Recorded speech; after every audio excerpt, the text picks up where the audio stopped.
On a des ressources minières, on a des ponts, on a pas mal de choses qui pourraient... L'agriculture, ce n'est pas un secret que le Cameroun nourrit la Guinée équatoriale, nourrit le Gabon et bien d'autres pays de la sous-région, que ne serait-ce que pour ces autres sources de revenus, le Cameroun peut réussir à sortir de l'eau grâce à cette diversité de sources qu'on pourrait maximiser et sortir la tête de l'eau et ne pas dépendre entièrement de la manne pétrolière. Ben écoutez, je crois que le Cameroun ne se porte pas aussi bien qu'on voudrait le faire croire. D'abord, on parle d'une santé économique relative. D'abord, je voudrais relativiser une chose. Nous, le problème qui se pose est davantage monétaire qu'économique. Et quand on parle de la monnaie, de la cessation des paiements, pour les États de la sous-région, le Cameroun ne fait pas cavalier seul. Les réserves de change qui s'amenuisent et mettent nos États en situation de cessation de paiement sont les réserves de change mises communément pour les 6 États. Le Cameroun n'est pas en dehors des 6 États. Donc, si on doit mourir tous. La cessation de paiement sera prononcée pour tous les 6 États. Et c'est pour ça qu'il y a solidarité. Donc, il faut relever ça quand on connaît les textes qui régissent la coopération monétaire.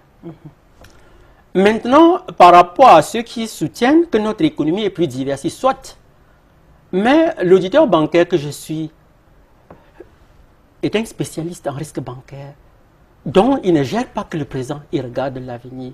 Le Cameroun a signé les accords de partenariat économique avec l'Union européenne. Ça veut dire que nos frontières sont désormais ouvertes. Quand on parle de démantèlement tarifaire, nos frontières sont désormais ouvertes. C'est-à-dire que les entreprises de l'Union européenne peuvent vendre ici sans avoir à payer le moindre rond à cause des accords de coopération économique signés.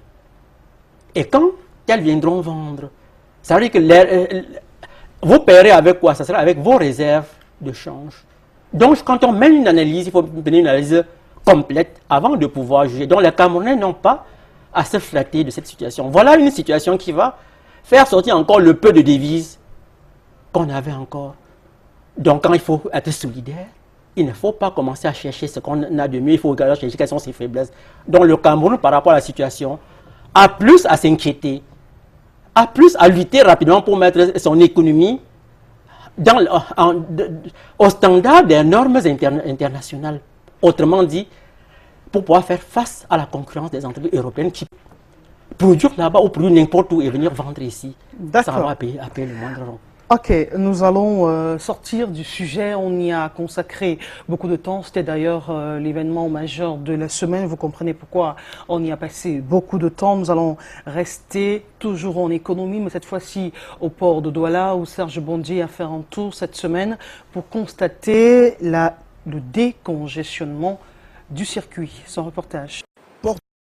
D'entrée et de sortie du Cameroun, la ville de Douala via son port n'a pas souffert comme les années antérieures du déficit relatif au congestionnement du port de Douala. Les statistiques renseignent sur la fluidité des opérations de dédouanement des marchandises comparativement à l'année 2013 où un nombre important de navires étaient stationnés à la bouée de base. En 2013-2014, on avait pratiquement beaucoup de bateaux à la bouée de base, une soixantaine. Environ. En 2015, on se retrouvait avec 6-7 navires. Conclusion, le trafic a un peu diminué et les intervenants ne sont plus trop surchargés. Les entreprises locales se sont investies davantage. L'expertise de celles engagées dans le circuit de dédouanement démontre que le Cameroun peut compter sur ces entreprises dans le suivi des cargaisons de marchandises en séjour dans la zone portuaire. Les Camerounais sont capables de gérer leur pays. Le Cameroun gère beaucoup de choses, mais seulement il y a un problème, c'est que le Camerounais n'a pas confiance en lui-même. C'est ça qui dérange. Je prends l'exemple très simple de DIT. On n'a pas besoin d'une formule chimique pour gérer DIT. C'est stocker, déstocker, c'est fini. Donc, c'est la volonté politique. Et moi, je ne peux pas aller contre la volonté politique. Mais pratiquement, vraiment, on peut faire beaucoup de choses. Fort de ces engagements, notre pays devra davantage accentuer son accompagnement au niveau des PME-PMI locales afin de booster sa croissance.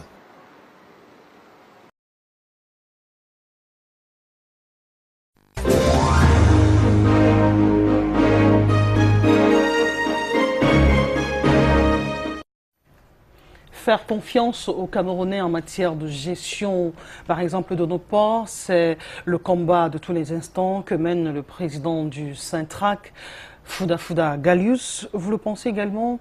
Nous sommes à plus de 50 ans des indépendances, mais lorsqu'il s'agit de la gestion des infrastructures, on va parler des infrastructures de souveraineté comme DIT, le port de Kribi, le port en eau profonde, Nécotrans, c'est une entreprise française, mais elle a 51% des taux de gestion, ou alors en termes d'actionnariat sur le terrain. Vous êtes de ceux qui pensent qu'on devrait davantage céder le pouvoir aux Camerounais pour la gestion de ce qui concerne le Cameroun? Nous sommes à la base, mais nos décideurs le savent. Quand le chef de l'État dit que nous avons des ressources humaines de qualité, c'est le président de la République qui le dit. Je crois que ça ne souffre, ce constat ne souffre de rien. On n'a qu'à voir comment dans le monde entier les Camerounais sont un peu partout. Je crois qu'on a un problème de... Nous avons confiance en nous-mêmes.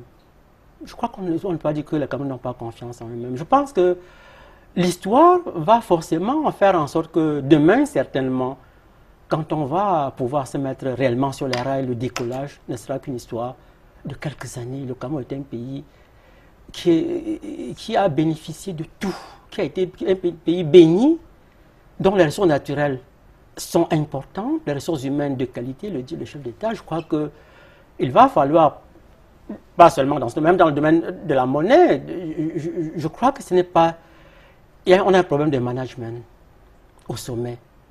Et je pense que ça encore, par une lecture spirituelle de la chose, je dirais quand le moment viendra, le Seigneur peut-être le choc qui arrive maintenant, doit nous amener à repenser une autre manière de nous faire confiance et de mettre les hommes qu'il faut là où il faut pour que tout change bien. Donc, le constat qui est fait est un constat tout à fait juste dans ce domaine-là, comme dans tous les autres domaines. D'accord. Alors, c'est la période des fêtes de fin d'année. On a constaté, depuis que Camerco était en cessation d'activité, depuis que Intercity, le train, est en cessation d'activité, on a remarqué un certain regain ou alors une augmentation des tarifs du transport interurbain. Il y a des services qu'on appelle services VIP. Cette semaine, ce sujet a fait partie des dossiers de la rédaction. Quand on parle de transport VIP, qu'est-ce qu'on met dans VIP pour augmenter du jour au lendemain 2000 francs, 3000 francs sur le prix du transport interurbain? C'est un dossier conduit par Jean-Christian Akam et de Robert Charles Itok. Le transport haut de gamme est en regain de vitesse au Cameroun et pour en faire l'expérience, juste un tour dans les agences de voyage de la ville de Douala. Parmi les critères déclinés en l'occurrence, figurent en priorité la qualité des infrastructures, le confort et la ponctualité. C'est l'heure du VIP. Quand on parle de prestige, c'est d'abord le bus, l'état du bus en lui-même. Il doit présenter un niveau de confort très élevé. On parle également de l'intérieur, c'est-à-dire les sièges en semi-cuit. Il y a également de la climatisation. Il y a également, n'est-ce pas, cet espace de pause qui permet aux passagers de bien s'asseoir confortablement et que durant son voyage, il soit à l'aise, même si les jambes sont courtes ou longues. De manière assez restreinte, le concept de VIP chez Touristique se résume en 3 points essentiels, l'innovation, le confort et la sécurité. Durant le trajet, les arrêts fantaisistes sont réduits à leur plus simple expression. L'équipage à bord s'affaire à répondre aux caprices de la clientèle, avec possibilité aux passagers qui le désirent de casser leur siège afin de prendre un repos sans gêne pendant le parcours. Quand nous prenons d'abord le VIP, c'est pour la ponctualité, pour aller vite. Le transport VIP relève surtout du domaine des voyageurs ne disposant pas de temps à perdre. Mieux encore, il assure le déplacement des personnes d'une certaine classe et qui réclament un standard spécial afin de se sentir plus à l'aise sur la route, quitte à débourser la somme afférente à ses exigences.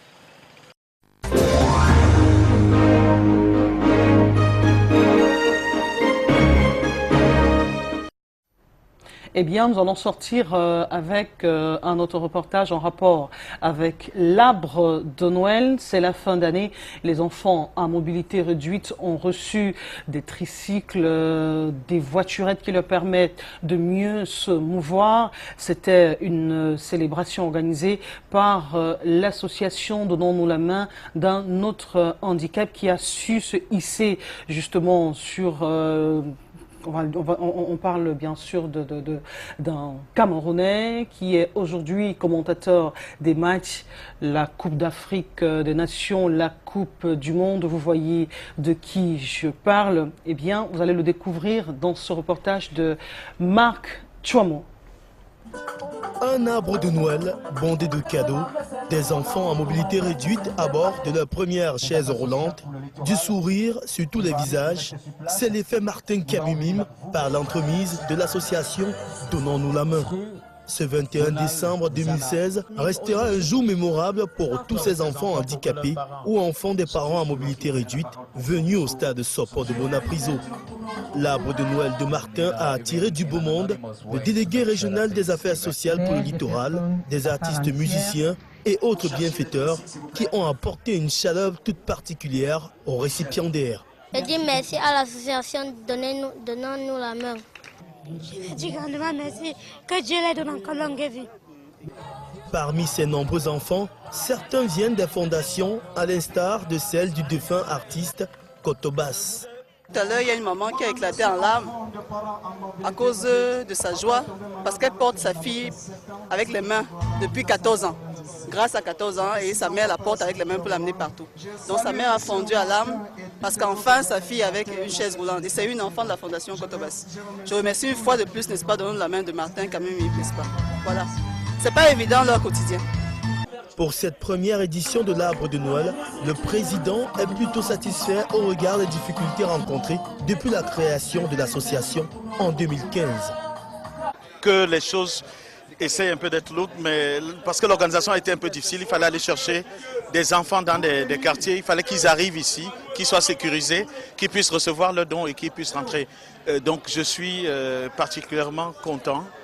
Mettre un point d'honneur sur l'assistance et la protection des personnes socialement vulnérables, c'est le combat de l'association Donnons-nous la main, par ricochet, le vôtre, pour multiplier le sourire sur les visages des enfants en mobilité réduite sur toute l'étendue du territoire.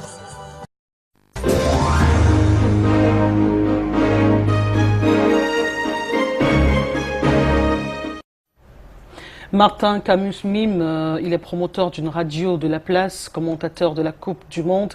Il est handicapé. Aujourd'hui, il donne du sourire aux autres handicapés. J'imagine qu'avant de conclure cette émission, vous avez un mot à dire à ce geste magnanime. Ah oui, ça, je crois que c'est à féliciter. Je crois que je manque des mots pour apprécier cela. Et puis, au-delà, apprécier tous ceux qui, à travers le monde, lutte pour donner un peu de sourire à ceux qui sont vraiment en détresse. Je crois que c'est un geste qu'il faut saluer à sa réelle dimension et que ceux qui peuvent, de loin, et dès que ça aille de l'avant, comme c'est l'action que nous menons aussi, devraient mettre la main pour qu'on puisse soutenir ceux qui souffrent. Merci beaucoup. À vous à la maison, je vous dis merci de nous avoir suivis de bout en bout. C'était la dernière émission de la rétrospective de l'information de 2016 sur Canal 2 International. Vous l'avez compris, la semaine prochaine, ce sera la fin du mois et ce sera le mois au scanner que Lil Piéjou va vous présenter. On souhaite déjà joyeux Noël et bonne année à Lil Piéjou, à tous les techniciens qui vont l'accompagner. Joyeux Noël, bonne année, Monsieur Pierre Noumkam. Merci d'avoir bonne année fait à le vous déplacement aussi. sur le bonne plateau année de à Canal tous ceux 2. qui nous regardent et bonne année à tous ceux pour qui nous travaillons. Eh bien, je vous reviens l'année prochaine, 2017, si Dieu le veut. Je vous souhaite d'agréables moments en compagnie des programmes de Canal 2 International. Fêtez, mais restez très prudents. C'est une période où on se permet quelques excès, il faut faire attention. Tout à fait.